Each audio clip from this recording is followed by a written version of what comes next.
मौलिक अधिकार एवं विधि से मानव मानव के साथ पहचाना गया।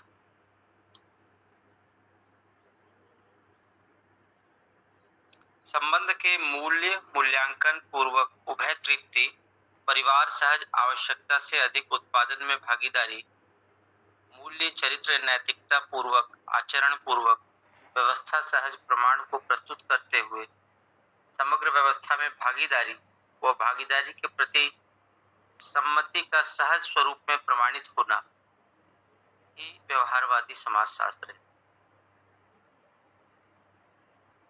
और शास्त्र का तात्पर्य शिक्षा संस्कार पूर्वक ग्रहण योग्य सभी उपक्रम और कार्य प्रणाली है।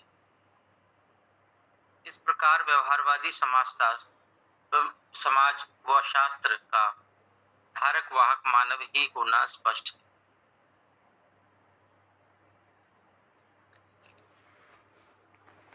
तो परिभाषा बाबा जी ने पहले पैराग्राफ में रख दी है और इसमें जो मुख्य लाइन है कि वर्तमान में विश्वास, वर्तमान यानी जैसा है, चारों अवस्थाओं की व्यवस्था जैसी है वैसी।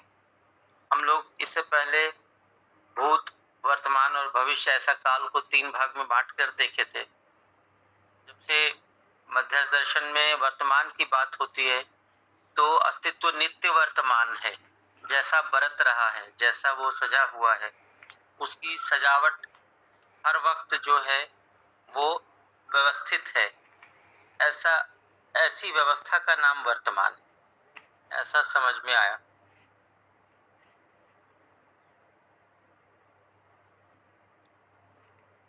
विश्वास के लिए बाबा जी आगे समझाए हैं, उसको पढ़ते हैं। और इससे पहले जो हम किताब पढ़ रहे थे उसमें मौलिक अधिकार की बात थी। अपने वैभव को पहचान कर मानव अपने अधिकार को पहचानता है, स्वत्व को पहचानता है, फिर वो तंत्रित हो जाता है इस व्यवस्था में, तो स्वतंत्रता को पहचानता है। तो ऐसे मौलिक अधिकार पूर्ण विधि से मानव मानव के साथ पहचाना गया है।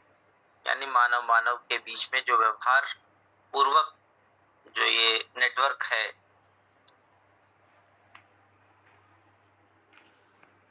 उसके बीच में संबंध है। संबंध के में मूल्य मूल्यांकन पूर्वक उभय तृप्ति, तो दो मानव के बीच में उभय तृप्ति, मूल्य के निर्वाह पूर्वक, और साथ साथ हर बार की मुझसे कितना निर्वाह हो पाया इस बात का मूल्यांकन। और परिवार सहज, जब यही मानव मानव संबंध के साथ एक परिवार रचना होती है, उसमें उसकी आवश्यकता से अधिक उत्पादन में भागीदारी के साथ मूल्य चरित्र नैतिकता पूर्वक, यानी आचरण, मानवीय आचरण पूर्वक व्यवस्था सहज प्रमाण को प्रस्तुत करते हुए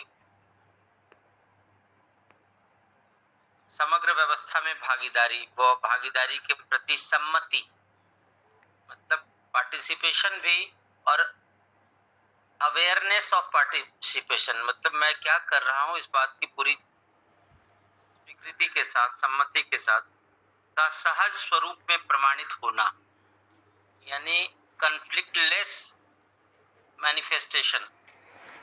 मैं इंग्लिश वर्ड बोल रहा हूं ताकि इसको एक बार फिर से देखा जाए कि मतलब समझने में सुविधा हो। बिना किसी रगड़ा के, बिना किसी विरोध के सहज रूप में उसका प्रमाणित होना व्यवस्था के अनुरूप। इसी बात का अध्ययन जो व्यवहारवादी, इसी को व्यवहारवादी समाज कहते हैं, और इसका अध्ययन शास्त्र में होता है। यानी शिक्षा संस्कार पूर्वक ग्रहण योग्य सभी उपक्रम और कार्य प्रणाली को शासित, यानी जो जीने में ऐसी बात आती है तो वो शास्त्र का रूप लेती। तो इस तरह से मानव के पूरा होना को मानवीय समाज के रूप में और फिर उसका अध्ययन शास्त्र के रूप में जीने के धरातल पर, इस तरह से मानवीय व्यवहारवादी समाजशास्त्र की परिभाषा। बाबा जी इस परिभाषा को ही पूरे अध्याय में फैलाए हैं। तो विश्वास का तात्पर्य वर्तमान में सर्वतोमुखी समाधान और उसकी निरंतरता से है। सर्वतोमुखी समाधान का तात्पर्य अस्तित्व मूलक मानव केंद्रित चिंतन, अस्तित्व में मानव स्वयं अपने अविभाज्यता को दृष्टापद प्रतिष्ठा रूपी महिमा सहित वर्तमान में होने की स्वीकृति और उसमें दृढ़ता और अस्तित्व ही सह अस्तित्व।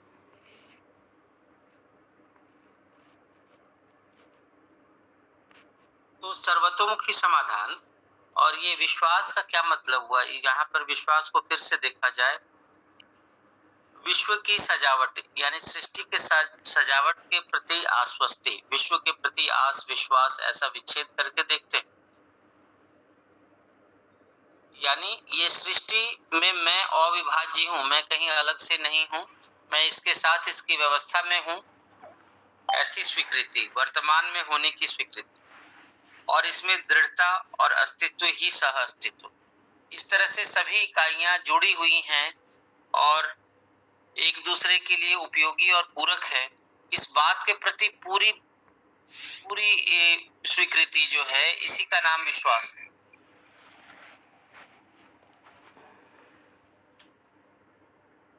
हम लोग जो विश्वास शब्द कहते हैं कि मुझे उस पर विश्वास है या मुझे उस पर विश्वास नहीं है, वो दो आदमी के बीच की बात ऐसा करके हमने इस शब्द को सुना है, समझा है, जबकि यहाँ पर पूरी सृष्टि के हर इकाई सह अस्तित्व में है, उपयोगी पूरक है और मैं भी उसमें से एक इकाई हूँ और अविभाज्यता के साथ मैं इस व्यवस्था में हूँ।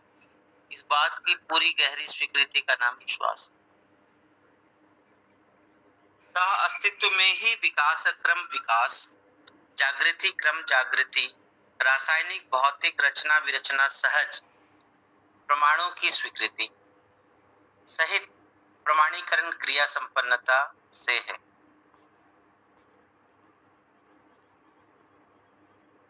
तो इतनी बात विश्वास के प्रति बाबा जी ने कहा।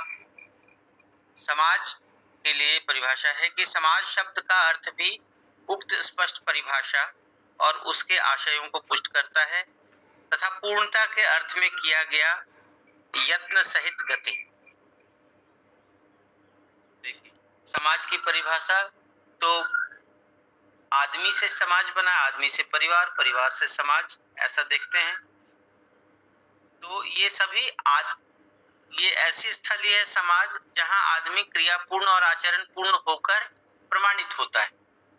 यानी पूरी व्यवस्था ऐसा मैकेनिज्म है ये समाज, आप कह सकते हैं, जिसमें वो पैदा भी होता है, जिसमें वो सीखता भी है और सीख कर जो है उसको प्रमाणित भी करता है। तो इस पूरे मैकेनिज्म का नाम समाज।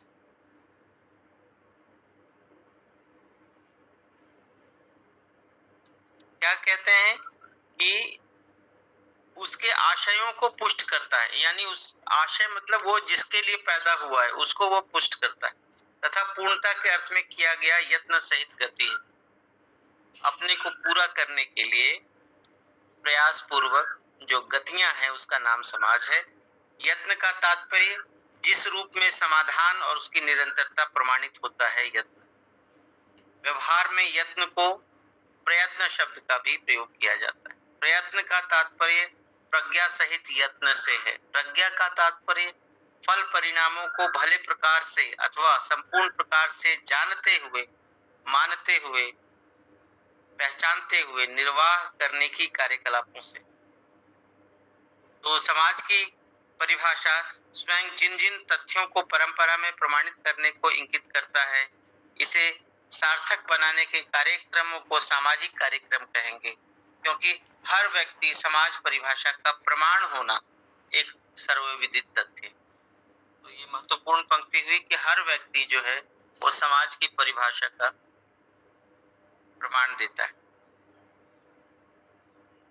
यह भी इसमें मूल्यवान अथवा आवश्यकीय स्वीकृत है कि मानव ही अखंड समाज और सार्वभौम व्यवस्था का धारक वाहक होने योग्य इकाई है। साथ ही इसकी अनिवार्यता भी स्वीकृत है। यानी कोई कहे कि मैं समाज का हिस्सा नहीं हूं तो ये उसकी नासमझी है। वो समाज का हिस्सा है ही। और ये भी देख कह रहे हैं बाबा जी कि कोई दूसरी इकाई यानी पदार्थ, प्राण और जीव अवस्था की कोई इकाई सामाजिक है, ऐसी कोई बात नहीं है। ज्ञान अवस्था ही समाज को पहचानता है और उसमें प्रमाणित होता है, उसी का वो धारक हुआ। नैसर्गिक रूप में जागृति नित्य समीचीन है। जागृति वर्तमान में ही प्रमाणित होती है। प्रमाणित करने वाली इकाई केवल मानव है। शुद्धतः इसका मूल रूप मानव अपने स्वत्व रूपी मानवीयता अथवा मानवत्व में से के लिए जागृत होना ही है। मानवत्व मानव को स्वीकृत वस्तु है। मानवत्व पूर्वक ही मानव अपने गौरव और वैभव को स्थिर बनाना चाहता है। ऐसी मानवत्व की अपेक्षा को विविध प्रकार से मानव व्यक्त करता ही है। इसी क्रम में बहुमुखी अभिव्यक्ति, संप्रेषणा, प्रकाशन होने के आधार पर बहुमुखी कार्य संपन्न होना भी एक आवश्यकता रहा है।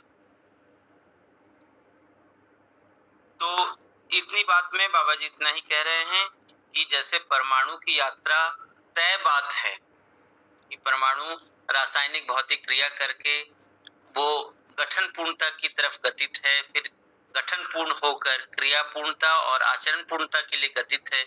यह उसके चाहने न चाहने की बात नहीं है, वह इस गति के लिए बाध्य है। इस व्यवस्था में होना ही उसका की नियति है। तो जागृति समीचीन है का मतलब इतना ही है कि परमाणु अपनी यात्रा पूरी करेगा, क्योंकि उसी के लिए ऐसी व्यवस्था बनी। इसी क्रम में वह मानवत्व को पाएगा, यानी अपनी पूर्णताओं को पाएगा और फिर उसको प्रमाणित करेगा। इसी मैकेनिज्म को, इसी व्यवस्था को, इसी प्रोविजन का नाम ही जो है सृष्टि है, अस्तित्व।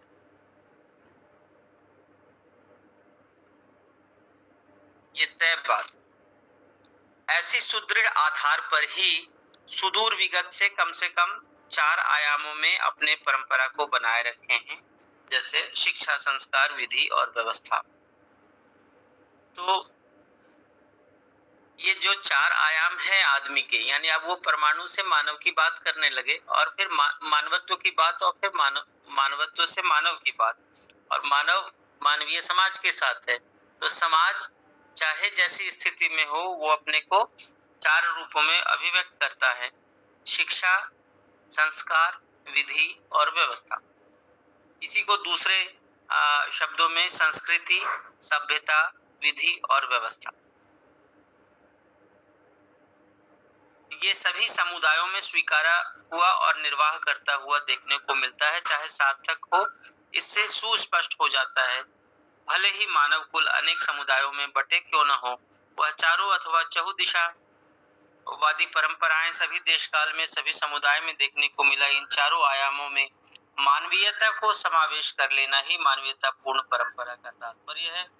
जैसा मानवीयता पूर्ण शिक्षा, संस्कार, विधि एवं व्यवस्था, संस्कृति, सभ्यता ही मानव परंपरा में अखंडता का सूत्र है।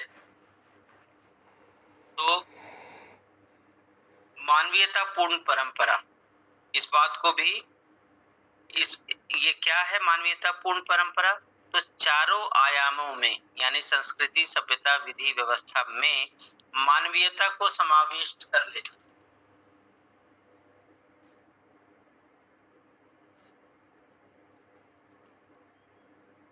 जैसे मधुमक्खी का छत्ता है, उसमें छोटे छोटे छेद हैं और रस आधा अधूरा है। यदि वो हर छेद, हर कैविटी जो है उसका होल मधु के रस से भर जाता है, तो मधु का छत्ता अपनी परिभाषा पूरी कर लेता है, यानी अब वो मधु का छत्ता कहला सकता है। वैसे ही ये पूरा ढांचा खांचा समाज का बना हुआ है। यदि हर मानव में मानवीयता पूर्ण आचरण से भर जाता है तो ये मानवीयता पूर्ण परंपरा बन जाती है। ये एक स्थूल उदाहरण से मैंने प्रयास किया। मानव परंपरा का संतुलन अखंड समाज और सार्वभौम व्यवस्था के रूप में प्रमाणित होना सहज है। यह दोनों अविभाज्य रूप में प्रतिष्ठा और गरिमा है।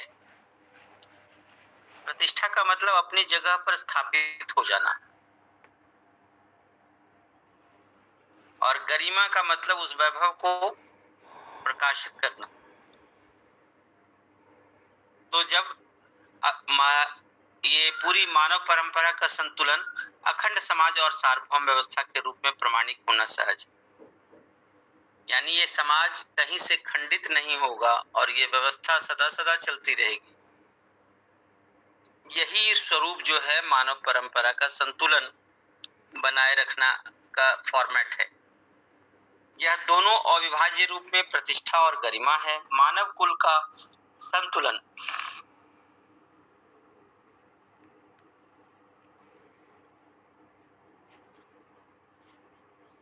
सर्वतोमुखी समाधान पूर्वक ही संपादित होना पाया जाता है, क्योंकि सर्वतोमुखी समाधान संपन्न परिवार संतुलित रहना पाया गया है। हर परिवार में एक से अधिक व्यक्तियों का होना सर्वविदित है अथवा सम्मिलित कार्य व्यवहार का होना पाया जाता है।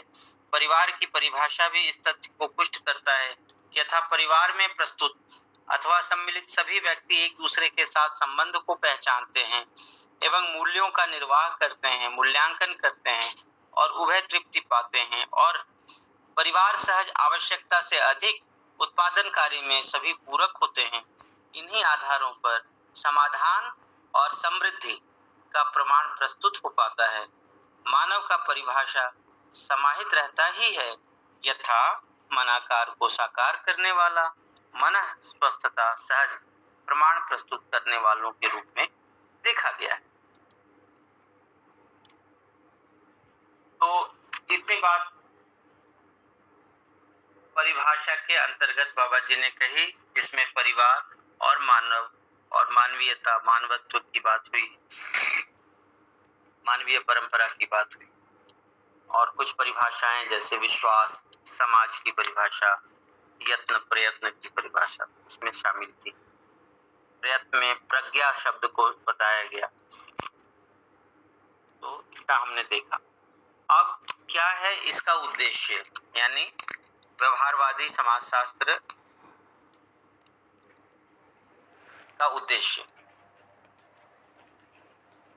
तो समाज परिभाषा में पूर्णता की ओर निर्देश है। अस्तित्व में परमाणु का विकास और जागृति सहज अध्ययन क्रम में गठन पूर्णता, क्रिया पूर्णता, आचरण पूर्णता और इसकी निरंतरता को देखा गया है। देखने का तात्पर्य समझने से ही। परमाणु का वैभव को अस्तित्व में व्यवस्था की मूल इकाई के रूप में इनके कार्यकलापों को देखा गया है। यह जड़ चैतन्य प्रकृति के संबंध में स्पष्टतया समीकरण होता है। परमाणु अंशों से ही परमाणु रचित रहना पाया जाता है। हर अवस्था में आवेश अव्यवस्था का द्योतक है। जैसे मानव में पाई जाने वाली 6 प्रकार के आवेश अव्यवस्था का द्योतक होना देखा गया है। तो अब ये उद्देश्य पढ़ना शुरू किया और इसमें परमाणु की चर्चा हुई और फिर आवेशों की बात हो रही है। क्यों ये सब आगे बाबा जी बता रहे हैं, तो पूरी पृष्ठभूमि रख रहे हैं कि सृष्टि में परमाणु रासायनिक भौतिक क्रिया के साथ साथ वो अपने को क्या है, गठन पूर्ण होने की दिशा में गतित है, और फिर गठन पूर्णता के बाद परमाणु ही क्रिया पूर्ण और जागृति आचरण पूर्ण होता है, और फिर वो मानव रूप में समाज मानवीय मूल्यों से पूरा होकर समाज और उसकी परंपरा बनाता है। तो ये पूरी बात परमाणु से शुरू होती है। इसलिए उद्देश्य को बताने के शुरुआत में बाबा जी ने परमाणु की बात से बात शुरू।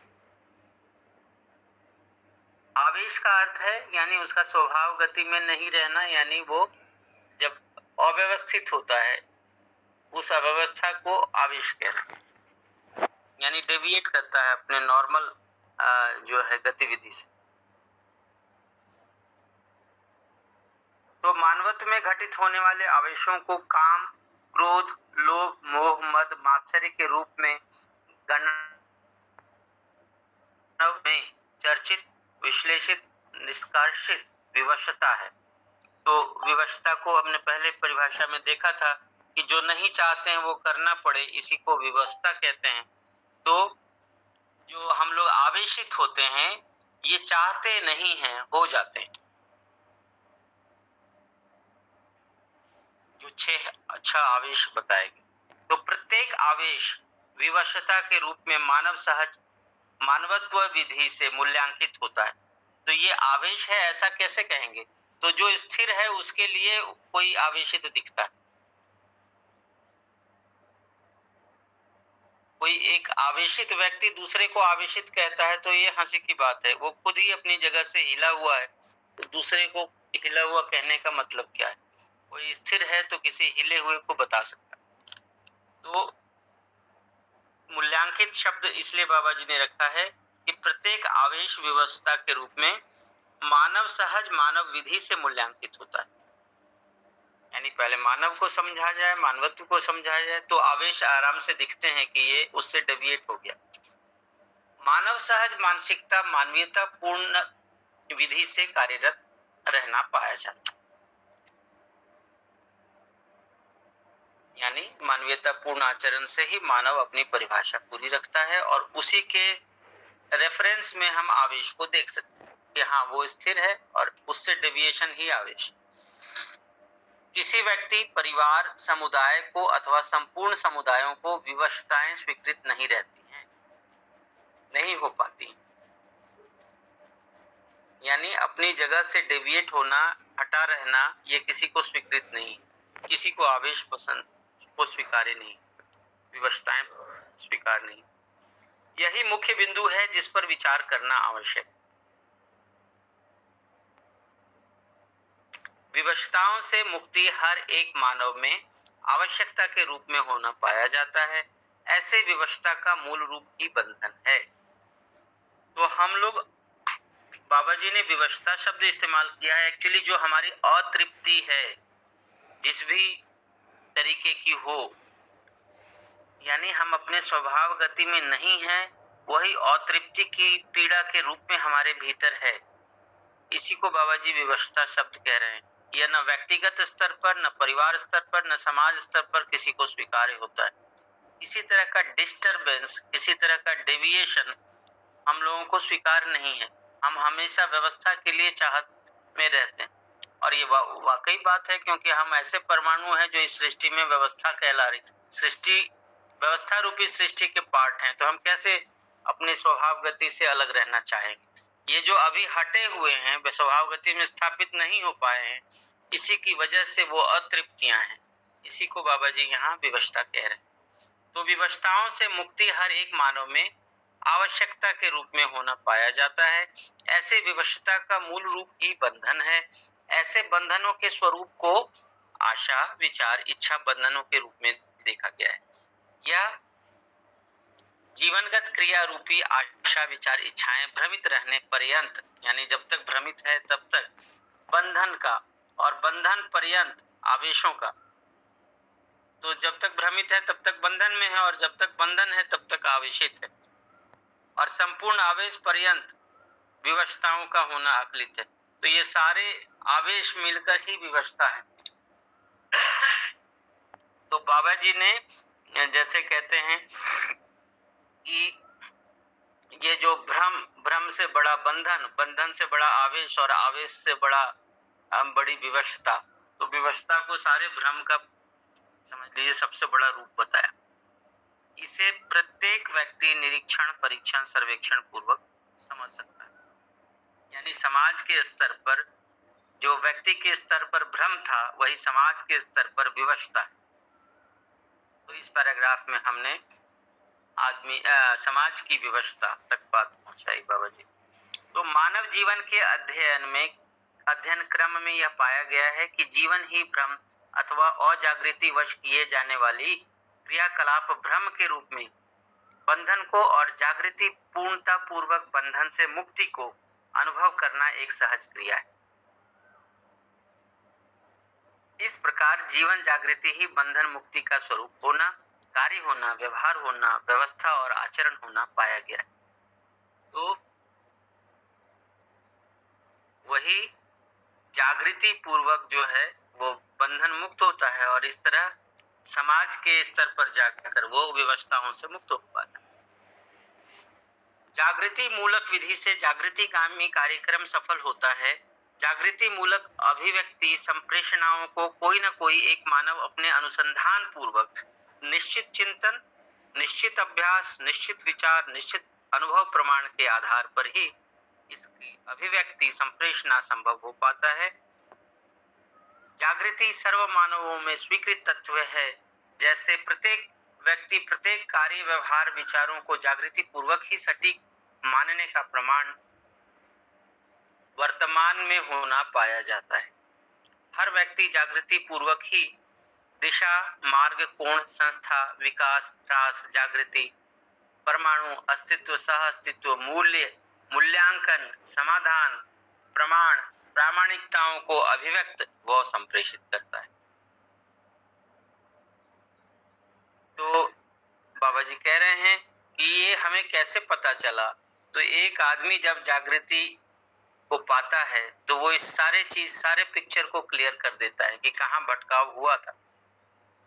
अनुसंधान पूर्वक ये बात होती है और फिर उस आलोक में दिशा, मार्ग, कोण, संस्था, विकास, ह्रास, जागृति, परमाणु, अस्तित्व, सह अस्तित्व, मूल्य, मूल्यांकन, समाधान, प्रमाण और प्रामाणिकताओं को वो अभिव्यक्त भी करता है और सबको बताता, संप्रेषित भी होता है। अब बाबा जी कहते हैं कि मार्ग और दिशा, इन दो मुद्दों पर विचार करके देखें।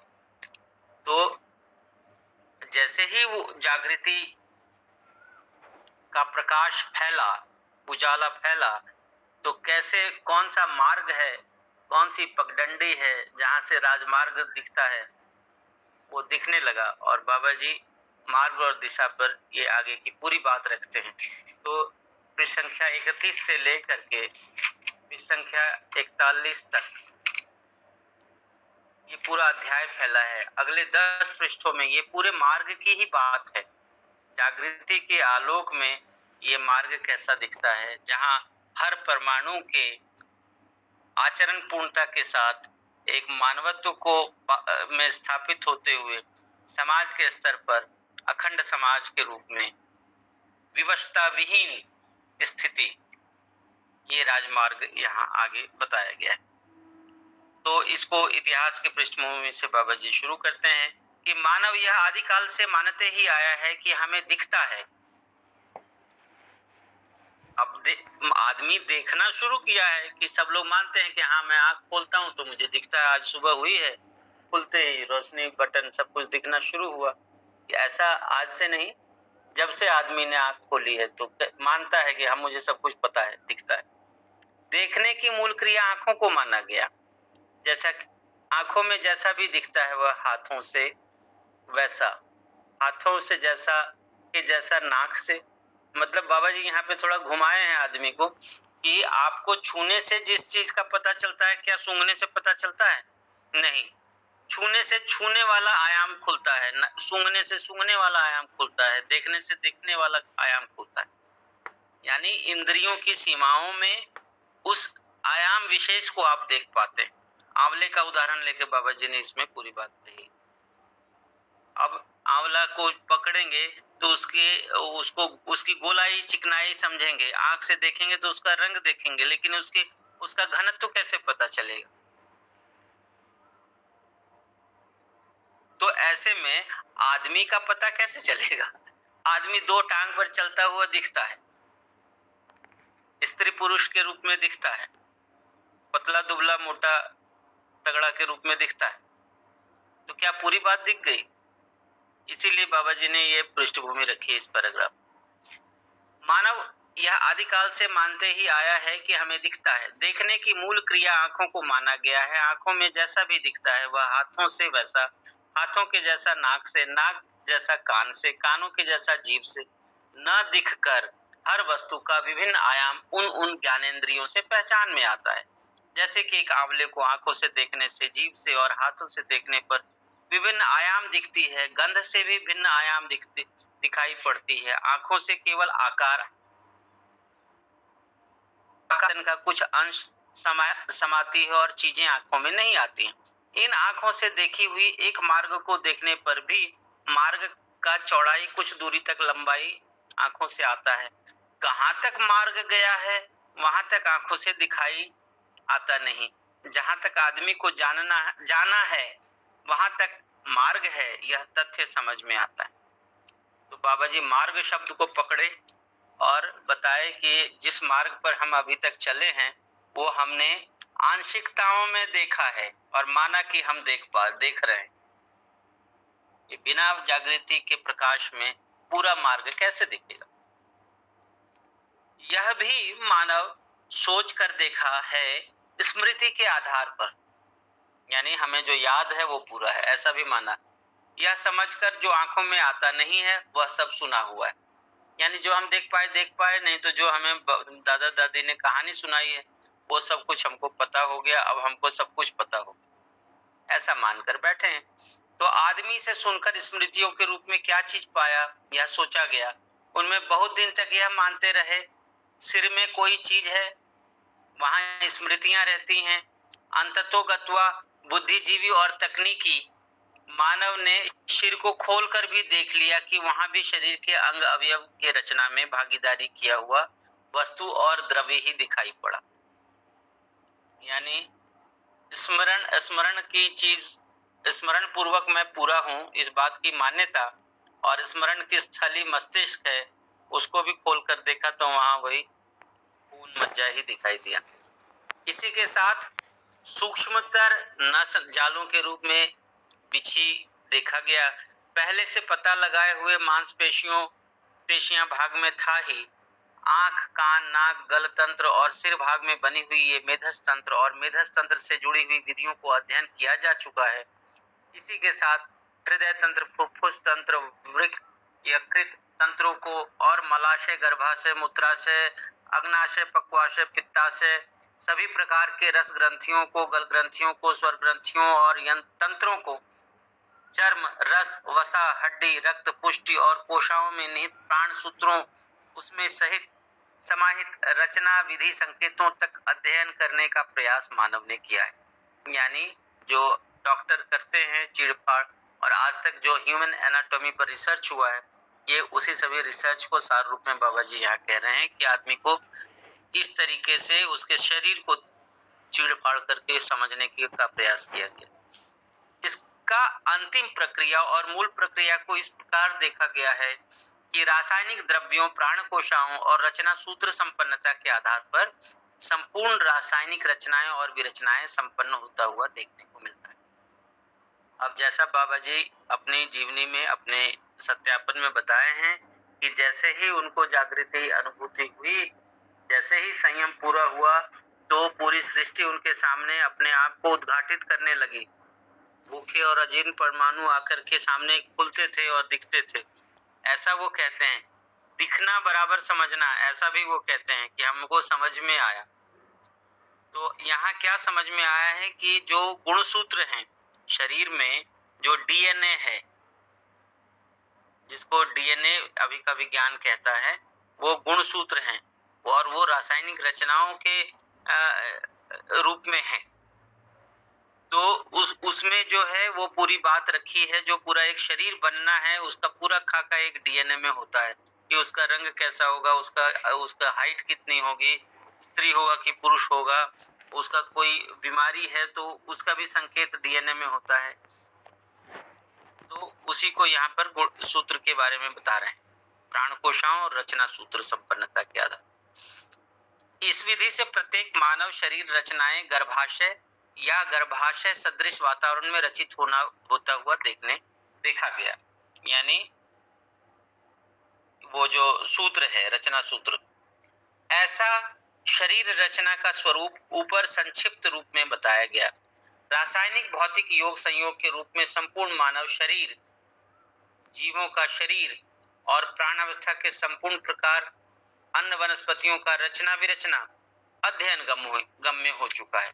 इन अध्ययनों में पूर्णता, परिपक्वता और समग्रता के साथ अंतर संबंध और बाह्य संबंध, प्रयोजन और निष्कर्षों को पाने के लिए प्रयास चल ही रहा है। ऐसे प्रयास विविध देश काल में संपन्न होता हुआ आया है। यह मानव परंपरा में विदित तथ्य है।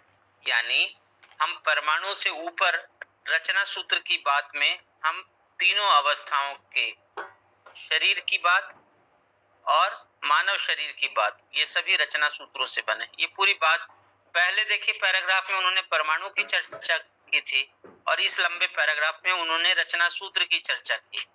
यानी सब कुछ को उन्होंने अनुभव के प्रकाश से देखा है, समझा है। शरीर रचना संबंधी तथ्यों के साथ साथ जितने भी मानव अपने में जीव प्रकृति अथवा जीव चेतना के साथ निर्णय लिए गए, वह सब अधूरा अथवा संदिग्ध अथवा निराधार, अवैधता को वैध मानने वाला होना देखा गया। यानी जैसा सूचना है हम सभी को कि शरीर को ही स्वयं मानना ही भ्रम है, तो शरीर रचना के आधार पर ही ये जो सारे फैसले लिए गए वो जो है अवैध हो गए, वैध नहीं रहे, ऐसा बाबा जी यहाँ पर भाषा प्रयोग कर रहे हैं। जैसा रचना के अनुरूप चेतना कार्य करने के आधार पर, यानी उदाहरण दे रहे हैं, रचना के अनुरूप चेतना कार्य करने के आधार पर अर्थात शरीर वंशानुषंगीय विधि से कार्य करने की विधि पर विश्वास किए अथवा मान लिए। तो जैसी रचना वैसी चेतना, ऐसा वाला भ्रम आ गया। हर दिन, हर क्षण, हर पल मानव का निरीक्षण, परीक्षण और सर्वेक्षण विधियों के चलते इसके निराधारता स्पष्ट होता है। यानी ये जो मान्यता थी वो निराधार है, ऐसा बाबा जी कह रहे हैं। आप कभी भी देखो, किसी क्षण देखो, किसी पल मानव को निरीक्षण परीक्षण करो तो ये आधार जो है वो बेकार है, नहीं समझ में आते, कड़ियां नहीं जोड़ते। जैसा रचना क्रम में मेधश तंत्र एक अद्भुत बहु प्रक्रिया बहुनस जाल तंत्र पावन और सुरक्षा विधि से निर्मित रचित रहते हुए उसमें स्मृति क्षेत्र को पता लगाते निराधारता की स्थली में हम हो ना पाते। यानी सुंदर रचना है ब्रेन, लेकिन वहां स्मृति की स्थली नहीं दिखी, वो निराधार निकला। जबकि हर देश काल में विभिन्न वातावरण, नैसर्गिकता और संयोग विधियों के अनुपात, प्रक्रियाओं के अनुरूप और मानव के आहार विहार सहित संयोगों के फलन में अथवा फलस्वरूप ये रोग निरोगता को पहचानना संभव हुआ और यह सदा सदा के लिए मानव परंपरा में से प्रमाणित होता ही रहेगा। यानी शरीर के बारे में जितनी जानकारी मिली है वह मानव शरीर को स्वस्थ रखने में सहयोगी बनेगी, ऐसा बाबा जी कह रहे हैं। इस प्रकार मानव शरीर का अध्ययन और जीव शरीर का अध्ययन से वंश का स्वरूप स्पष्ट होता है। यह डिंब और शुक्र सूत्र का संयोग उसकी पुष्टि और पुष्टि के लिए प्राप्त द्रव्यों की पवित्रता, शुद्धता और संयोग विधियों के आधार पर विभिन्न प्रकार के प्रभाव पड़ते हुए देखने को मिलता है। इन्हीं आधारों पर एक ही माता पिता से संभावित प्रमाणित प्रस्तुत संतानों में विविधताएं होना पाया गया है। यथा मूर्ख माता पिता के संतान विद्वान और विद्वान माता पिता के संतान मूर्ख भी होता हुआ उन्हीं के रूप में होता हुआ और उनसे भिन्न रूप में होता हुआ भी देखा गया है। इन जीते जागते प्रमाणों से वंशानुषंगियत का स्थिरता, विश्वसनीयता, आवश्यकता और उसकी सार्थकता अध्ययन गम्य नहीं हो पाया। इन इच्छाओं के प्रति विश्वास भी किया एवं अथक प्रयास किया, ऐसे अपेक्षित संतुलन बिंदु को पाया नहीं है। इसकी गवाही यही है, मात्रा का स्थिर बिंदु मानव आज तक नहीं पा पाया। यानी इससे पहले की जो जितनी पंक्तियां अभी पढ़ी हैं, इसमें यही समझ में आया कि ये संस्कारानुषंगी चीज को हमने वंशानुषंगी मानकर अथक प्रयास किया और यहाँ पर उसका कारण बाबा जी मात्रा का स्थिर बिंदु, मात्रा क्या है ये नहीं समझ में आया। इसका कारण परमाणु अंश में मूल मात्रा को खोजने गए, जबकि अस्तित्व सहज सह अस्तित्व में अथवा सह अस्तित्व रूपी प्रमाण रूप में किसी न किसी परमाणु में और उस परमाणु सहज व्यवस्था में भागीदारी के रूप में कार्यरत रहता हुआ प्रत्येक अंश देखा गया है। इसलिए मूल मात्रा का स्वरूप परमाणु है, न कि परमाणु अंश। तो जो पहली व्यवस्था परमाणु है, इस बात को बाबा जी मात्रा के रूप में, स्थिर मात्रा के रूप में बताते हैं, क्योंकि अंश भले ही प्रेरित है परमाणु व्यवस्था बनाने के लिए, लेकिन वह मूल मात्रा नहीं है, वह व्यवस्था नहीं है। तो मात्रा का स्थिर बिंदु नहीं पाया। तो बाबा जी ने इस चर्चा को ऊपर की चर्चा से जोड़ा है, इसलिए क्योंकि हमने स्थूलताओं में परमाणु तक पहुंच गए और वहीं तक अभी तक स्मरण की चीज को ढूंढ रहे हैं, संस्कार की चीज को ढूंढ रहे हैं। कहाँ? शरीर में ढूंढ रहे हैं, रक्त मांस मज्जा नसों में ढूंढ रहे हैं, गुणसूत्रों में ढूंढ रहे हैं। यानी विज्ञान ने अभी तक जो डीएनए आरएनए की पढ़ाई करवाई है, उसी में हम उसके संस्कार पक्ष को भी देखना चाह रहे हैं, या जो उसका वो संस्कार शब्द भी स्पष्ट नहीं है। यही हमारी विफलता है। तो जैविकता का मूल रूप प्राणकोशा होना हम पहचान चुके हैं, परंपरा इसको स्वीकार भी चुका है। इसके मूल रूप में प्राणकोशा जो स्पंदनशील यानी वाइब्रेट करने वाला और मल्टीप्लाई होने वाला, इसको स्पंदनशील कहते, जो स्पंदनशील कार्यकलाप सहित देखने को मिलता है, यह किस विधि से स्पंदन क्रिया में परिवर्तित हो जाता है, यानी इसमें स्पंदन कहाँ से आता है? इस प्रश्न का उत्तर पाना भी मानव सहज अपेक्षा रही है, जबकि प्राण कोशाओं को खोल देने यानी तोड़ देने पर अणु और उसके मूल में परमाणु ही होना पाया गया है। अब देखिए बात बड़ी, मतलब कि हम लोगों को बायोलॉजी पढ़ाया जा रहा है और बड़े अस्तित्व सहज तरीके से पढ़ाया जा रहा है कि एक गुणसूत्र जो वाइब्रेट करता है, पल्पेट करता है, तभी वो ऑक्सीजन का श्वसन प्रश्वसन करता है। जो कोशिका की बात बाबा जी कह रहे हैं, और जब कोशिका को काट करके देखिएगा तो क्या मिलेगा? तो परमाणु मिलेगा, जैसा बाकी परमाणु। तो ये श्वसन प्रश्वसन और ये स्पंदनशीलता ये कहाँ से आई? सह अस्तित्व सहज रूप में प्रत्येक परमाणु एक से अधिक अंशों के साथ गतिपथ सहित निश्चित आचरण संपन्न रहना पाया जाता है। इसी गवाही से सह अस्तित्व में ही मात्रा, सह अस्तित्व में ही व्यवस्था यानी निश्चित आचरण और निश्चित रचना स्पष्ट हो जाती। यहाँ बाबा जी सह अस्तित्व शब्द को लाए कि अब देखें कि सबके प्रभाव से ये स्पंदन हुआ है, उन कोशिकाओं में वो प्रश्वसन हुआ है। सह अस्तित्व यानी वो अकेले वो कर रहा है। यदि हम काट कर देखेंगे तो वो कटा हुआ परमाणु ही दिखेगा, है ना। उसमें वो स्पंदनशीलता क्यों हो गई है, ये बात वहां नहीं दिखेगी। ये ऐसे इसलिए दिख रही है कि ये चारों तरफ, जैसे हमने पहले ऑक्सीजन और हाइड्रोजन के मिलने की प्रक्रिया में ब्रह्मांडीय किरणों के हस्तक्षेप से ही पानी धरती पर दिखाई पड़ा, ऐसा हमने सुना, पढ़ा था अर्थशास्त्र में। ठीक उसी तरह से किसी रचना सूत्र का स्पंदनशील होना केवल उनके बूते का नहीं, सहअस्तित्व विधि से ये होता है। इन तीनों विधाओं को स्पष्ट करने के क्रम में ही श्रम गति परिणाम रूपी क्रिया को स्पष्ट करना देखा गया है। इस प्रकार परमाणु मूल मात्रा, अनेक परमाणुओं से एक अणु, अणु अपने में एक निश्चित मात्रा, एक से अधिक प्रजाति के अणु निश्चित अनुपात यानी मात्रा सहित संयोग, वातावरणिक नैसर्गिक सह अस्तित्व सुलभता, उष्मा का अनुपात के फलस्वरूप में अणुओं का अपने अपने आचरण सर्वथा त्याग कर तीसरे आचरण के लिए सर्वथा तत्परता ही रासायनिक ऊर्मी के रूप में देखने को मिलता है। ये तत्परता कहाँ से आई? सह अस्तित्व विधि से ये तत्परता आई। इसी को रासायनिक ऊर्मी की संज्ञा बाबा जी दे रहे हैं। यानी उस रचना सूत्र में जो स्पंदनशीलता है, जिससे उसका मल्टीप्लिकेशन है, जिससे अवस्थाओं के शरीर बने, वो उसके पीछे ये रासायनिक ऊर्मी कार्यरत। ऐसे अनेक रसायन द्रव्य भौतिक रूप में किसी भी धरती में संभावित होना सहज है।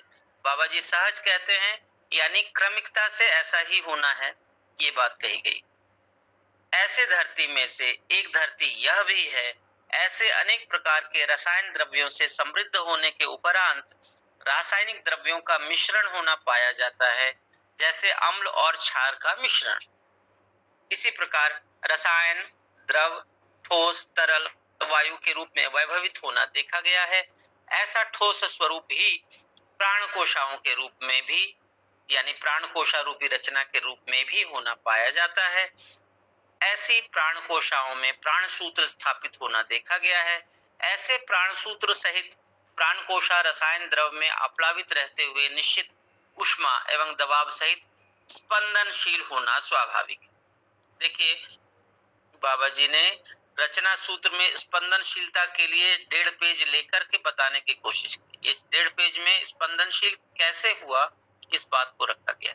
यही प्राण कोशा का सार्थक स्वरूप है।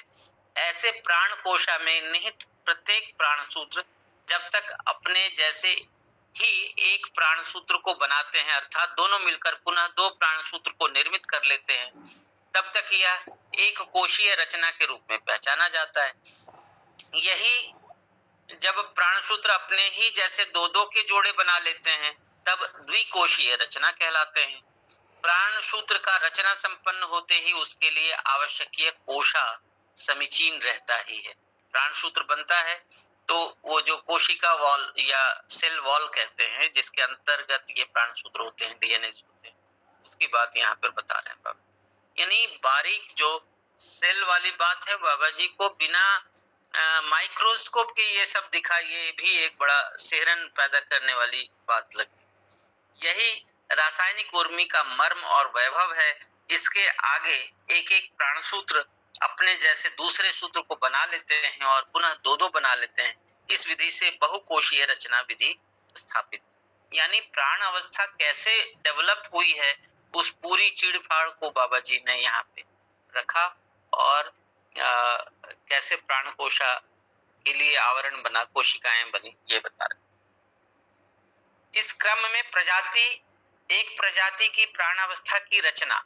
अब देखिए, ये सब कुछ हम लोग पढ़ रहे हैं मार्ग और दिशा के आलोक में। यानी एक जीवन परमाणु जागृत होता है, अनुभव का प्रकाश होता है, तो पूरी रचना प्रक्रिया से लेकर सामाजिकता सज जाने तक की बात स्पष्ट हो जाती है। यानी मार्ग स्पष्ट हो जाता है, दिशा स्पष्ट हो जाती है। तो उस क्रम में हम लोग प्राण कोशा को पढ़ रहे हैं। इसके आगे, इस क्रम में एक प्रजाति की प्राण अवस्था की रचना अपनी पराकाष्ठा तक संपन्न होने के उपरांत दूसरे प्रजाति की रचना के लिए उन्हीं प्राण सूत्रों में लहरें उठती हैं, जिसे रासायनिक उर्मी कहा जाता है। इससे पहले आपने देखा कि रासायनिक उर्मी क्या है? तत्परता। अपना आचरण त्याग कर तीसरे आचरण के लिए तत्परता को रासायनिक उर्मी कहे। ठीक वही बात यहाँ पे बाबा जी कह रहे हैं कि एक प्रकार की चीज बन गई, अब उसमें फिर से एक नई चीज बनाने की तत्परता या लहर उठती है। जो परंपरा के रूप में स्थापित हो चुकी है, वह बीज वृक्ष विधि से आवर्तनशील विधि से समृद्ध होता ही रहता है। यानी जो रचना परंपरा बन गई, मतलब बार बार उसका होना, उसकी पूरकता सधने लगी सह अस्तित्व में, तो उसकी कंटिन्यूटी बन जाती है। जैसे पानी बन गया तो पानी बना हुआ है, लेकिन पानी बने रहने तक बात सीमित नहीं हुई। उसके अंतर्गत जो कार्यक्रम हो रहे हैं कि नई रचना कैसे बने, उसका भी प्रयास साथ साथ चल रहा, और उसके कई प्रयोग प्रकृति करती है स्वयं स्फूर्त तरीके से। तो वही बात यहाँ है कि जो परंपरा के रूप में स्थापित हो चुकी है, वह बीज वृक्ष विधि से आवर्तनशील और समृद्ध होता ही रहता है, और अनुसंधान क्रम में परंपरा से भिन्न एक रचना विधि प्राण सूत्र में उत्सव पूर्वक स्थापित हो जाती है। यह परंपरा विधि संपन्नता प्लस रासायनिक उर्मी अथवा तरंग का संयोग से भिन्न रचना विधि संपन्न होना पाया जाता है। इसी क्रम में अनेक प्रजाति की रचना और उसका बीज फलस्वरूप परंपरा आवर्तनशीलता के रूप में स्थापित होना पाया जाता है। ये सब इसी धरती पर प्रमाणित है।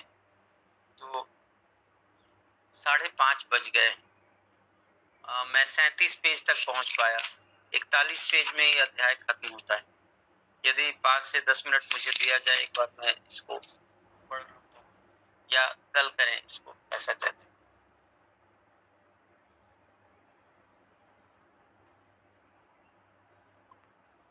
इसको कल ही कर सकते हैं। ठीक है, तो 37 पेज से 41 पेज तक फिर से कल रिवीजन करके और फिर अगले अध्याय के पठन के लिए अगला नाम सुझाया जाए, जीवन ज्ञान की ओर संकेत। ये किनके हिस्से का पठन है? जी, सभी को नमस्कार। काफी अच्छा रहा। कल रविवार है और सोनाली दीदी यदि उपलब्ध हो तो कल कर सकती हैं, और नहीं तो रविशंकर भाई। नमस्ते। नमस्ते दीदी। जी भैया, मैं कर सकूंगी। जी, रविवार है इसीलिए हमको याद।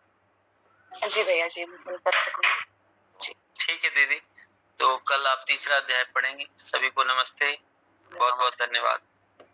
नमस्ते सभी को। जी, सबको नमस्ते।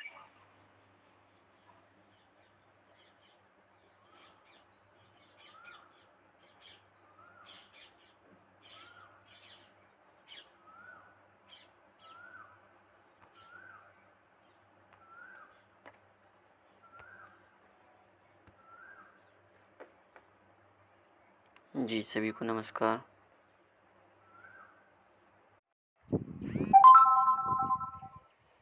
नमस्कार मित्रों। तो चलिए, जैसे कि कल हमारा जो हो गया था 38 पेज का सेकंड पैराग्राफ से हमारा बाकी रह गया था, तो उसको हम पढ़ते हैं। प्राणावस्था के उपरांत ही प्राणावस्था के अवशेषों, धरती के संयोग और ऊष्मा, वायु, जल संयोग से बहुत सारे स्वेदज कीटों जंतुओं का प्रकट होना आज भी देखने को मिलता है। इस क्रम में अंडज प्रवृत्ति, रचना विरचना का होना देखा जाता है। यही क्रम से प्राणावस्था के अवशेषों सहित पूर्ण प्रक्रिया क्रम में स्वदज प्रवृत्ति और प्रक्रियाएं विपुलीकृत होना आज भी देखना संभव है। इनमें से कुछ अंडज विधि से अपनी परंपरा बनाना देखा जाता है। अंडज परंपराएं स्नेह प्रयोग विधि से उदात्तीकरण नियमों के अनुसार संबद्ध होते जलचर, भूचर, नवचर के रूप में देखने को मिलता है। इनमें पराकाष्ठा की समृद्धि, अग्रिम अवस्था की समीचीनता, अनुकूलता, परिस्थितियों के आधार पर अंडज संसार से पिंडज संसार प्रकट होने की बात इस धरती पर घटित हो चुकी है। यह भी अपने अपने परंपरा के रूप में वंशानुसंगी विधि से आज भी स्पष्ट है। इन्हीं अंडज पिंडज संसार रचना क्रम में शरीर रचना के लिए आवश्यकीय सभी रासायनिक द्रव्य और भौतिक वस्तुएं सहज सुलभ होने के क्रम में मेधस रचना क्रम, शरीर रचना क्रम के साथ आरंभ होकर संबद्ध होना विकास क्रम में स्वाभाविक कार्यप्रणाली रही है। यह अंडज पिंडज दोनों प्रकार के जीवावस्था का वैभव वंशानुसंगिता को प्रमाणित अथवा व्यक्त करता हुआ देखने को मिलता है। इसी क्रम में पिंडज प्रकटन के रूप में मानव शरीर रचना परंपरा भी सुस्पष्ट है। मानव भी अपनी परंपरा के रूप में स्थापित हो चुका है। इन सभी घटनाक्रम के मूल में प्रत्येक परंपरा स्थापित होने की प्रक्रिया है। परंपरा स्थापित होने के उपरांत वह मूल क्रिया का दोहराना अपने आप शिथिल हो जाता है, परंपरा उन्नत हो जाती है। उन्नत होने का तात्पर्य परंपरा में निखार और उसका नियति क्रम आचरण स्पष्ट होने से है। मानव परंपरा अनेक समुदायों के रूप में अपने को परंपरा सहज प्रकटन प्रमाणित हो चुकी है। अस्तित्व में प्रत्येक एक त्वा सहित व्यवस्था और समग्र व्यवस्था में भागीदारी के रूप में वैभव और प्रमाण है। प्रमाण का तात्पर्य वर्तमान में हर व्यक्ति इसे समझ सकता है। फलस्वरूप अपना प्रभाव स्वरूप मानव भी स्वयं व्यवस्था और समग्र व्यवस्था में भागीदारी की कल्पना, अध्ययन, निश्चय एवं प्रमाणित होने का कार्य कर सकता है। इसे हम प्रमाणित कर देख लिए हैं। यह भी इसके साथ हमें पता लग चुका है और लोग भी पता लगा सकते हैं कि समुदाय विधि से कोई सार्वभौम सूत्र नहीं पाए है और ना ही पा सकते हैं। इसी आधार पर मानवत्व को पहचानने, निर्वाह करने के क्रम में अस्तित्वमूलक मानव केंद्रित चिंतन अध्ययन एक आवश्यकता रही है। यह बलवती होने के आधार पर ही इसमें हम रंगत होने का प्रमाण सहज ही प्रमाणित हुई। अखंड समाज की आवश्यकता कल्पना केवल मानव प्रकृति अथवा मानव सहज अस्तित्व के साथ ही सूत्रित हुआ है, अर्थात और किन्हीं जीवों का समाज अथवा वनस्पतियों का समाज मृत पाषाण मणि धातुओं का समाज रूप प्रमाणित नहीं होती। हर प्रजाति के जीव, हर प्रजाति की वनस्पति, हर प्रजाति के मृत पाषाण मणि धातुएं अपने अपने त्वा सहित व्यवस्था और समग्र व्यवस्था में भागीदारी के रूप में प्रमाणित है। अतएव समाज का केंद्र बिंदु अखंड समाज रूप में प्रमाणित होने के लिए केवल मानव है। मानव विविध परंपराओं को झेलते हुए अर्थात राज्य धर्म अर्थ परंपराओं को झेलते हुए आज इस दशक में जिस स्थिति में है उसका चित्रण इस प्रकार है। पहला है भय प्रलोभन आस्था, दूसरा है सुविधा संग्रह भोग, तीसरा है प्रीहित लाभात्मक दृष्टियों की क्रियाशीलता और चौथा है आशा विचार इच्छाओं का अथक प्रयोग हो चुका है। इच्छाएं जो मानव में उद्गमित है, जिनका विचार समर्थन मिल पाया है और आशा के रूप में स्वीकृत हो पाया है और व्यवहार में प्रमाणित नहीं हो पाई, उनका चित्रण इस प्रकार है। प्रस्ताव है, पहला है सर्वतोमुखी न्याय होने पाने की इच्छा, दूसरा सर्वतोमुखी समाधान होने पाने की इच्छा, तीसरा है परम सत्य दृष्टा होने की इच्छा, चौथा है व्यवस्था में जीने की इच्छा, समग्र व्यवस्था में भागीदारी की इच्छा, पांचवा है पूर्ण जागृत होने की इच्छा, मानव परंपरा में समाधान समृद्धि अभय सहअस्तित्व सुलभ होने की इच्छा, छठवा है स्वायत्तता की इच्छा, सातवा है वैर विहीन परिवार की इच्छा, आठवां है स्वराज्य की इच्छा एवं नौवां है स्वतंत्रता की इच्छा, समग्र मानव में सकारात्मक स्वेच्छा। उक्त चित्रण से यह स्पष्ट हो जाता है कि हम मानव इस धरती पर जब से स्थापित ग्रथित है तब से अभी तक किस किस आशय विचार इच्छा सहज बिंदुओं के संबंध में प्रमाणित हुए हैं, अर्थात करके देखे है, जिसका परिणाम अथवा फल की भी समीक्षा हो चुकी है।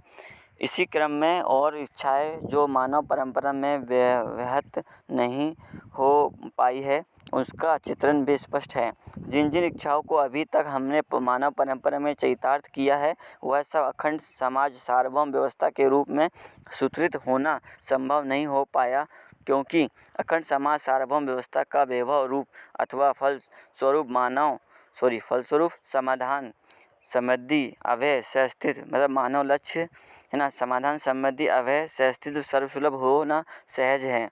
यह तभी संभव है जब जीवन ज्ञान जैसा परम ज्ञान, यह अस्तित्व दर्शन जैसा परम दर्शन और मानवीयता पूर्ण आचरण रूपी परम आचरण में पारंगत होने की स्थिति सहज सुलभ हो पाए। यही प्रस्ताव है। नियम नियंत्रण संतुलन सहित व्यवहार में प्रमाणित नहीं हो पाए है वह इच्छाएं।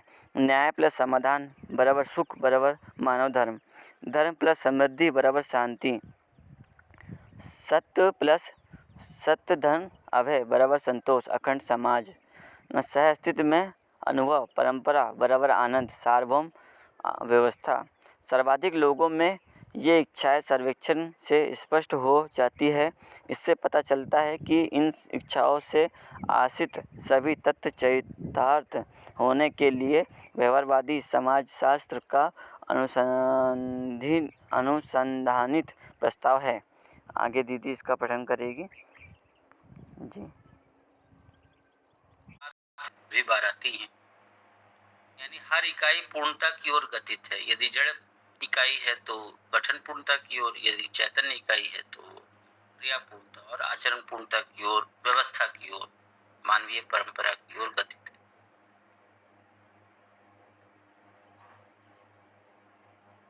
तो उद्देश्य में पूर्णता की ओर निर्देश, और फिर आगे जब बाबा जी इसी बात को आगे रखते, बाबा जी को नमन, उपस्थित सभी भैया दीदी को मेरा सादर प्रणाम। और भैया ने बहुत अच्छे से समाज शास्त्र की परिभाषा, व्यवहारवादी समाज शास्त्र क्या है इसको बहुत अच्छे से रखा है, बहुत स्पष्टता बनी। अब मैं तीसरे अध्याय जीवन ज्ञान की ओर संकेत का पठन शुरू करती हूँ। हर मानव का शब्दों, वाक्यों, सूत्रों से निर्देशित अर्थ को अस्तित्व में वस्तु के रूप में समझना ही ज्ञान, अध्ययन पूर्वक समझा हुआ को अनुभव पूर्वक विधि से प्रमाणित करना ईमानदारी है। इसको फिर से पढ़ती हूँ।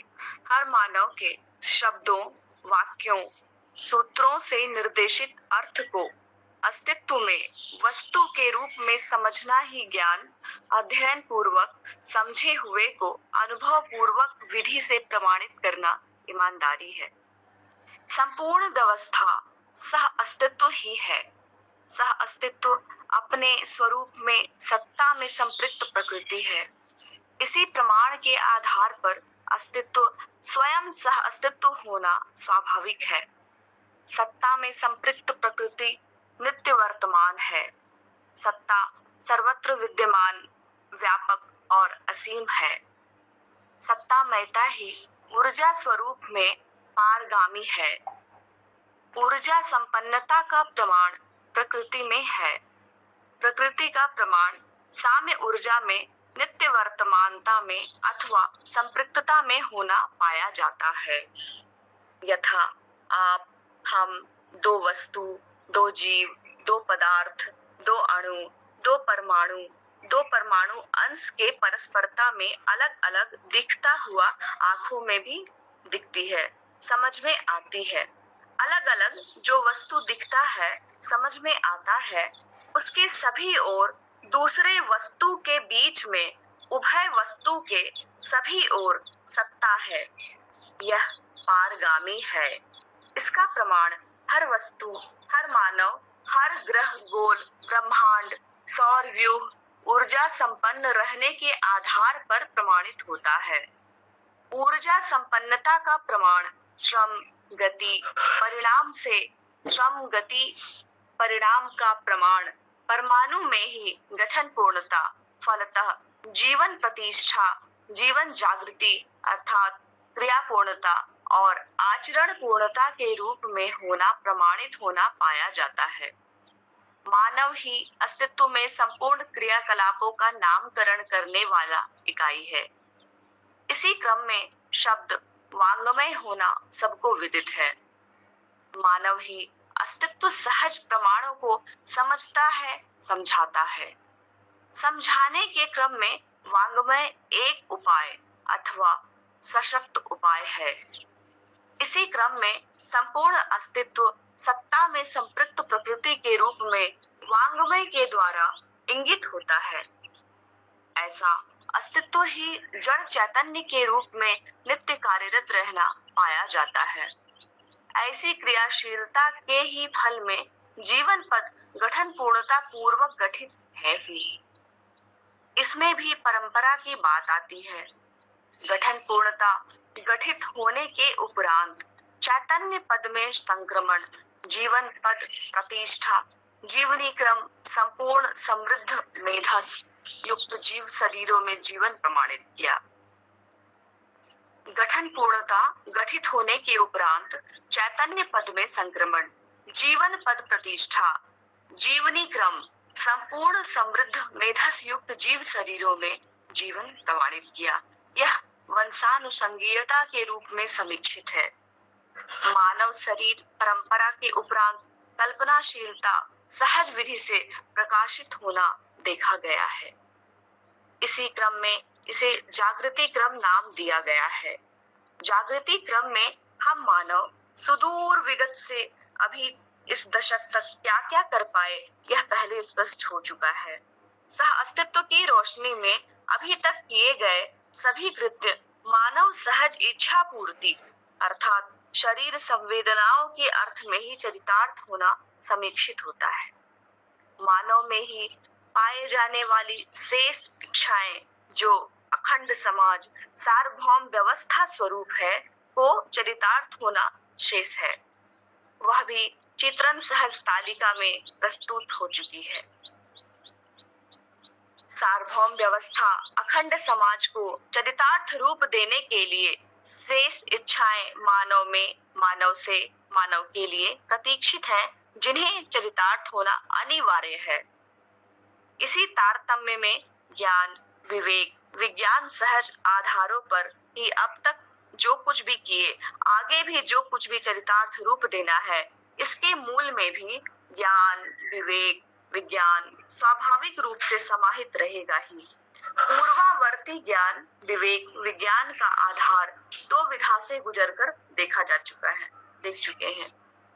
पहला, रहस्य मूलक ईश्वर केंद्रित ज्ञान, ईश्वर इच्छा, देवेच्छा के आधार पर सृष्टि स्थिति लय पर आस्था। मानव स्वतंत्र नहीं है, यही विवेक ज्ञान विज्ञान का आधार रहा है। दूसरे विधि से भी हम गुजर चुके हैं, वह यह रही कि अस्थिरता मूलक वस्तु केंद्रित ज्ञान, यांत्रिकता, सापेक्षता विधि और यंत्र प्रमाणों के आधार पर जो कुछ भी किए, जिसका परिणाम हमें प्राप्त हो चुका है। न्याय शब्द का प्रयोग, उसी के साथ साथ अन्याय शब्द का प्रयोग होता आया है। सार्वभौम रूप में न्याय अपेक्षा सर्वमानव में रहता आया। न्याय का ध्रुवीकरण अर्थात निश्चयन और उसका व्यावहारीकरण अभी भी मानव कुल में प्रतीक्षित है। न्याय को सर्वथा आचरण रूप में सदा सदा के लिए इस प्रकार पहचानना संभव हो गया है कि अस्तित्व में सदा से ही संबंध समीचीन रहा है। ऐसा संबंध दो प्रकार से होना देखा गया है। पहला, मानव मानव संबंध, परिवार, समाज, व्यवस्था के रूप में न्याय, धर्म, सत्य, सहज प्रमाण। दूसरा, मानव प्रकृति संबंध, नियम, नियंत्रण, संतुलन रूप में। मानव भी चैतन्य प्रकृति सूत्र से सूत्रित है ही।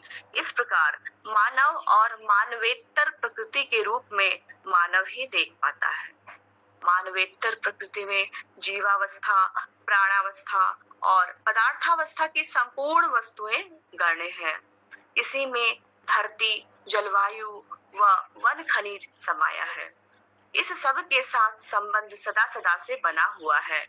इसे हमें जानने, मानने, पहचानने और निर्वाह करने की संभावना है ही, आवश्यकता भी है। इसी क्रम में मानव संबंध भी स्थापित रहता ही है। इन सभी संबंधों का सार्थक, आवश्यक, अति वांछनीय जैसा विचार, स्वीकृति और आशा के रूप में भी स्वीकृतियां मानव में रहता ही है। ऐसा संबंध और संबंधों का प्रयोजन निम्न प्रकार से पहचाना जाता है। प्राकृतिक संबंधों का प्रयोजन, धरती का संतुलन, जल का संतुलन, वायु का संतुलन, वन खनिज का संतुलन, इनके संतुलन के फलस्वरूप ऋतु संतुलित रहना पाया जाता है। धरती के संतुलित होने के उपरांत ही अन्य सभी संतुलन साकार होना स्वाभाविक रहा है। उसके उपरांत मानव प्रकृति का धरती पर अवतरित होना स्वाभाविक रहा है। मानव ने अभी तक इन चारों विधाओं में असंतुलन न्यूनातिरेक रूप में पैदा कर दिया है। इसका मूल कारण अनानुपाती वन खनिज का शोषण है। जलवायु का प्रदूषण, धरती में ताप व प्रदूषण प्रधान रहा है। यह सर्वविदित हो चुका है कि ऐसे प्रदूषणों के आधार पर मानव का इस धरती पर जीना दूभर होता जा रहा है। इससे छूटना अति आवश्यक मुद्दा है। इसलिए कि धरती के असंतुलित होने के उपरांत मानव का इस धरती पर रहने का प्रश्न ही नहीं रहता। इसी कारणवश सर्व मानव की अपेक्षा सहज जागृति संपन्न होना, सर्व मानव का अपेक्षा सहज जागृति संपन्न होना आवश्यक है। ऐसी जागृति के लिए 3 महत्वपूर्ण अध्ययन कार्य सम्मुख हैं। पहला, जीवन ज्ञान, दूसरा सह अस्तित्व दर्शन ज्ञान, तीसरा इन दोनों मुद्दे में पारंगत होने का फल परिणाम मानवीयतापूर्ण आचरण ज्ञान देखा गया है। तीनों मुद्दे पर पारंगत होने के लिए सर्व मानव में जीवन सहज रूप में अर्हता है ही।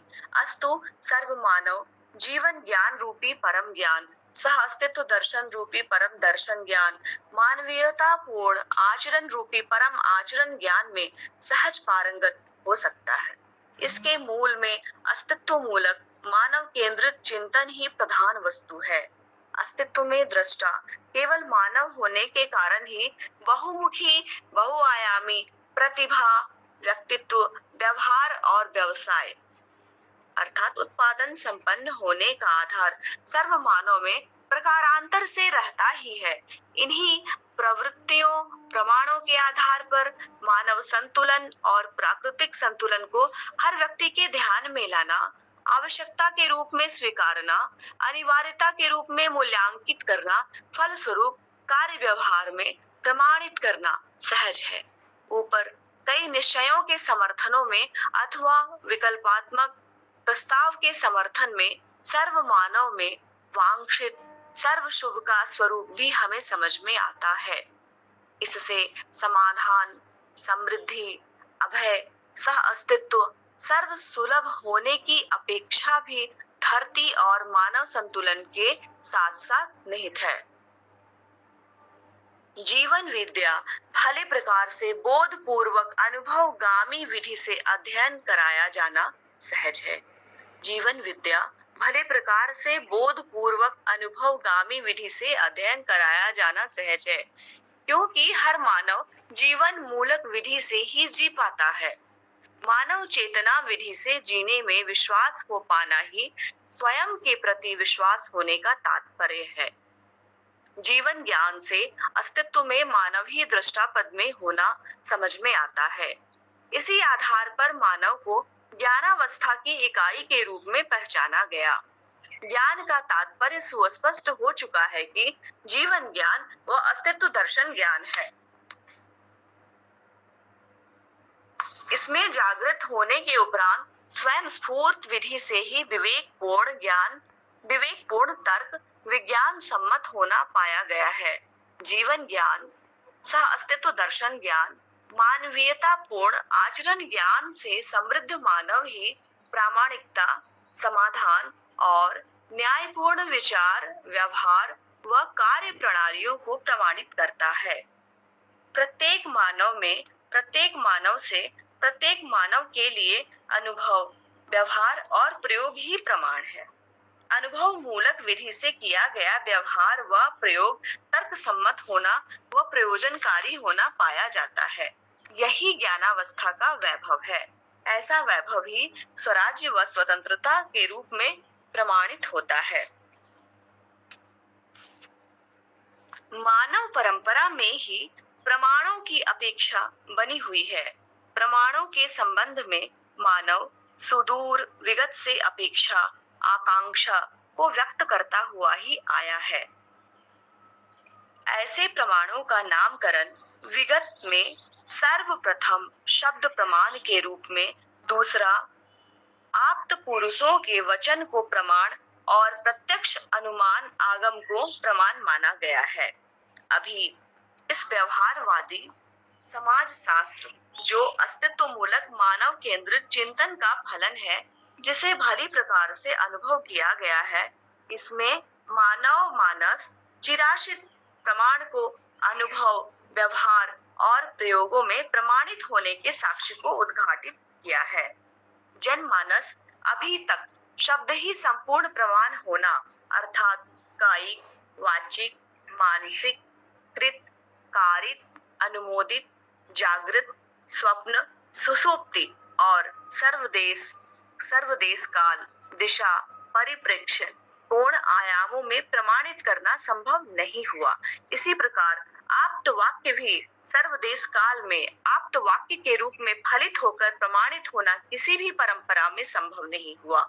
इसी के साथ साथ प्रत्यक्ष प्रमाण आगम प्रत्यक्ष के विरोधी संख्याओं और अनुमान से संभावित घटना व तथ्य की परिकल्पनाएं अनुमान व प्रत्यक्ष के विपरीत अनेक संख्या व विधि में प्रस्तुत हुआ है।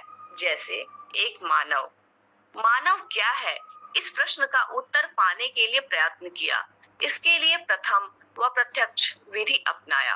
प्रत्यक्ष रूप में एक मानव से दूसरे मानव का रूप व कार्य भिन्न होता हुआ देखा गया। फलस्वरूप प्रत्यक्ष सत्य नहीं है ऐसा सोचा गया। फिर इसी प्रकार एक गाय, वृक्ष, पत्थर, मिट्टी, मणि, धातुओं को देखा, सभी में विविधताएं दिखी।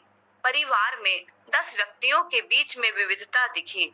आकाश में असंख्य तारागण, अनेक ग्रह गोल और सौर व्यूह जितने भी दिखते हैं, इन सब में छोटा, बड़ा, कम प्रकाश, अधिक प्रकाश रूपी विविधताएं देखने को मिली। ऐसे ही कारणों से प्रत्यक्ष को असत्य मान लिया। इस अनुमान को मानव ने बहुत सारी कल्पना कहा और जीव नाम को कोई चीज होने की परिकल्पना दी। जीवों के रूप में जितनी भी प्रवृत्तियों का अध्ययन किया, उसमें भी विविधताएं दिखाई पड़ी। प्रवृत्तियों को विशेषकर 4 विषय और 3 ऐषणाओं के आधार पर आकलन किया।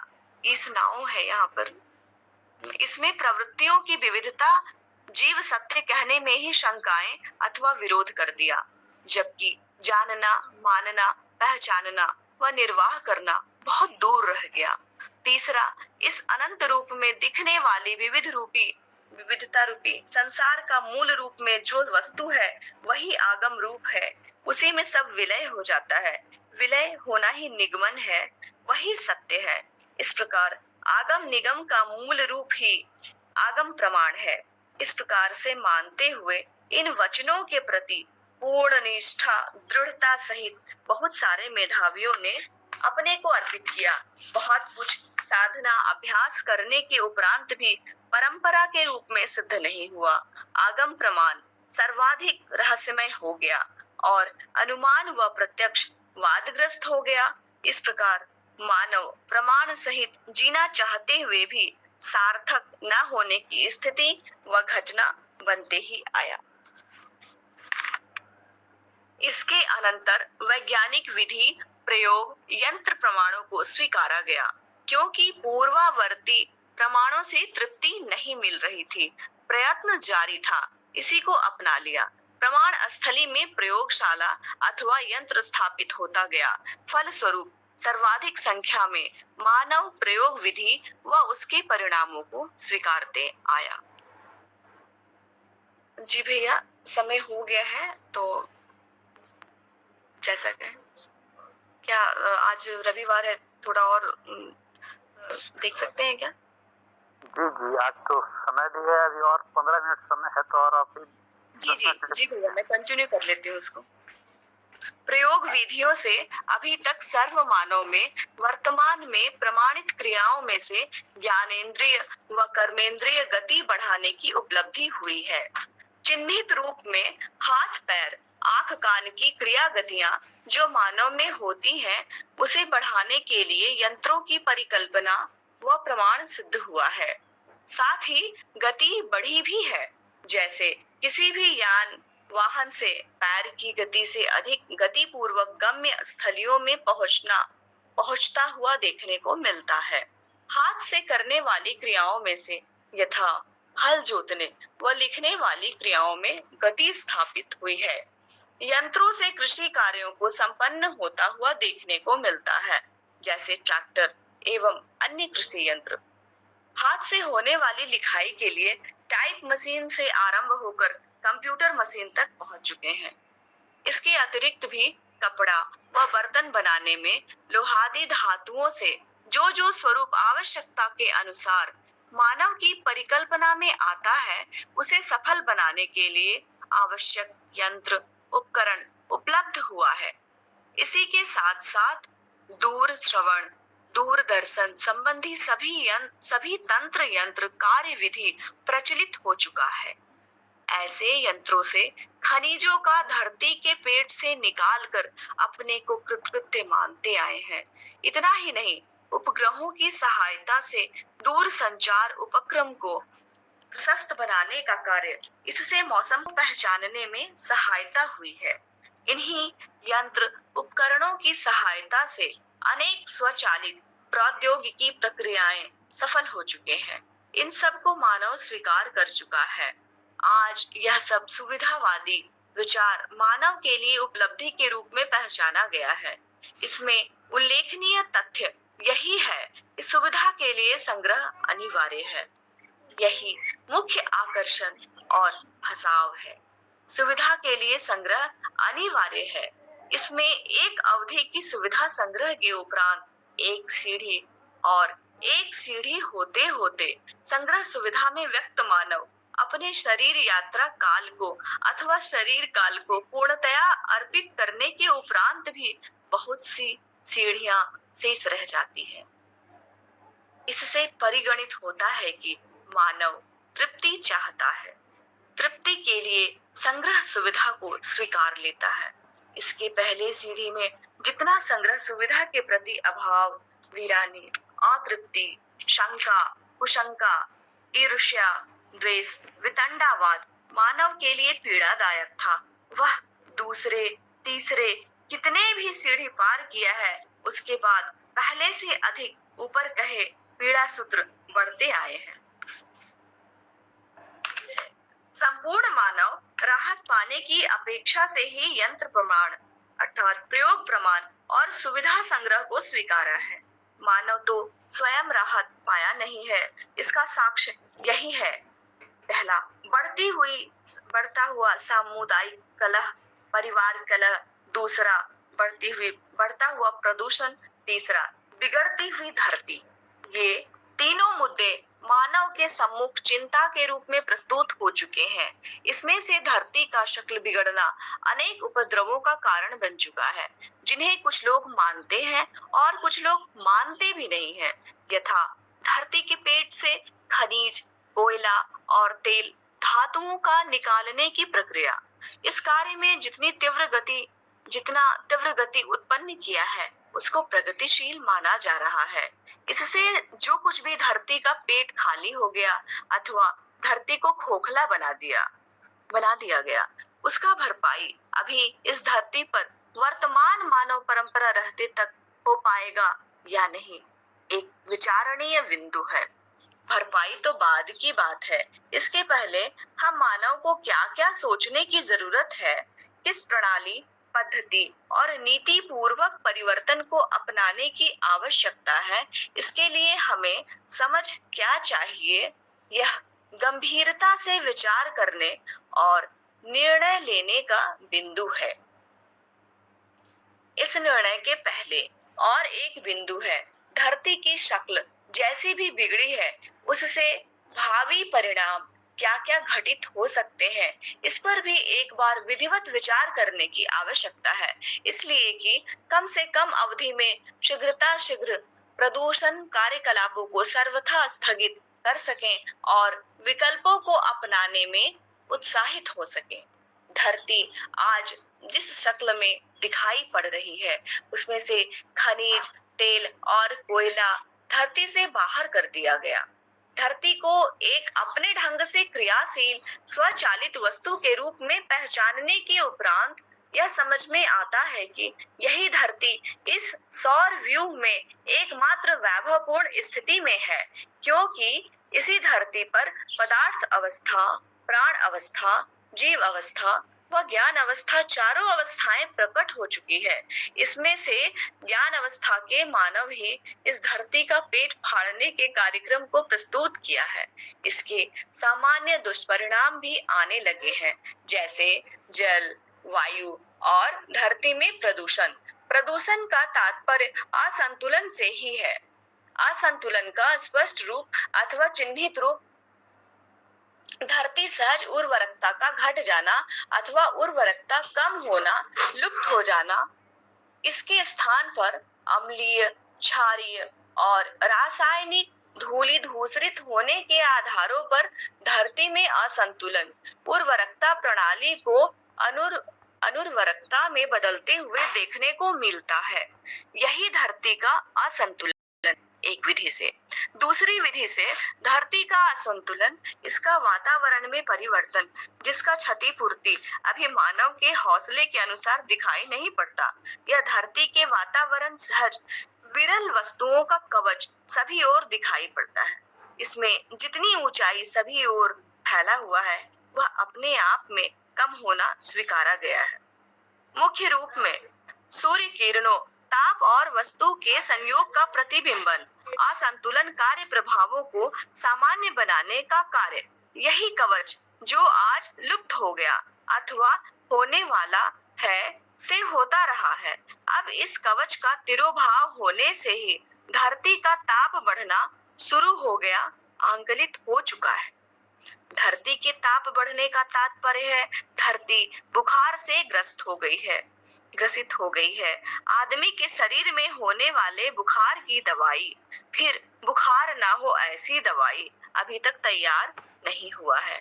ऐसी स्थिति में धरती के बुखार की दवा कौन बनाएगा? यह एक अलंकारिक प्रश्न रूप है। साथ ही इस प्रश्न चिन्ह के मूल में मानव की ही करतूत है, यंत्र प्रमाण की ही विकरालता है।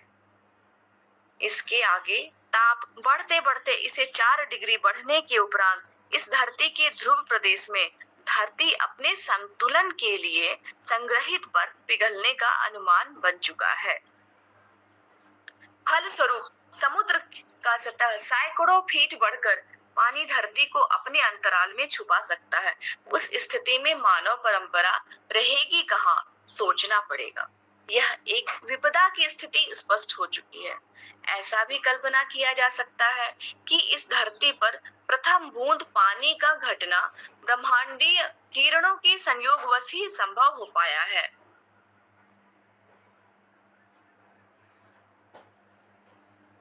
इसी के चलते ताप किरण पाचन विधि से मुक्त अर्थात धरती में पचने की विधि से मुक्त प्रवेश होना संभव हो गया है।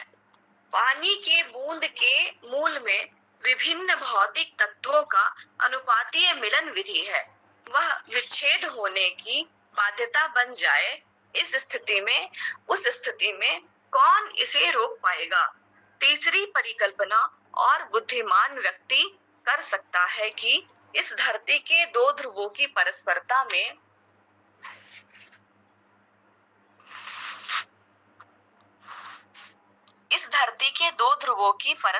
में निरंतर एक चुंबकीय धारा बनी हुई है। ऐसी चुंबकीय धारा को सुदृढ़ बनाए रखने के लिए इस धरती की गति स्वयं में व्यवस्था के रूप में और समग्र में सौर व्यूह में भागीदारी के रूप में प्रमाणित है। इससे चुंबकीय धारा की स्थिरता, दृढ़ता बने रहने की व्यवस्था है। अभी जैसे धरती का पेट फाड़ दिया गया है, अगर यह असंतुलित हुई तब कौन सी नस्ल व रंग वाला मानव इसे सुधारेगा? और जाति, संप्रदाय, मत, पंथ वाला कौन ऐसा व्यक्ति है जो इसे सुधार पाएगा?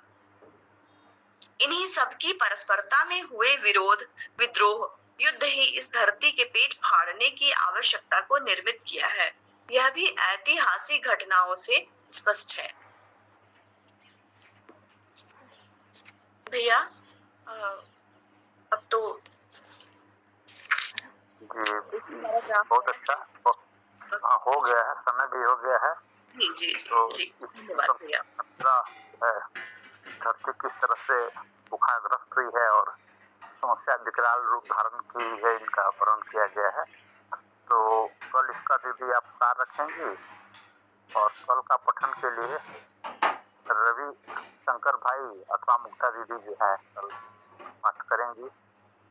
तो और किसी की भैया का कुछ विचार हो तो प्रकट कर सकते हैं।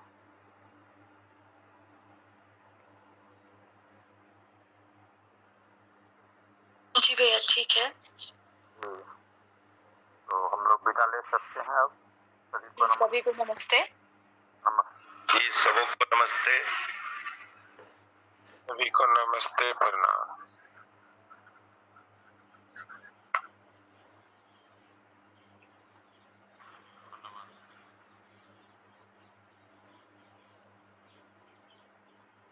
सभी को नमस्ते।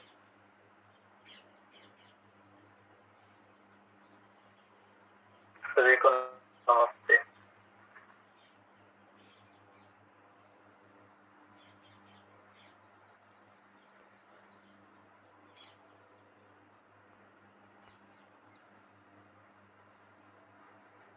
सभी को नमस्कार। नमस्ते।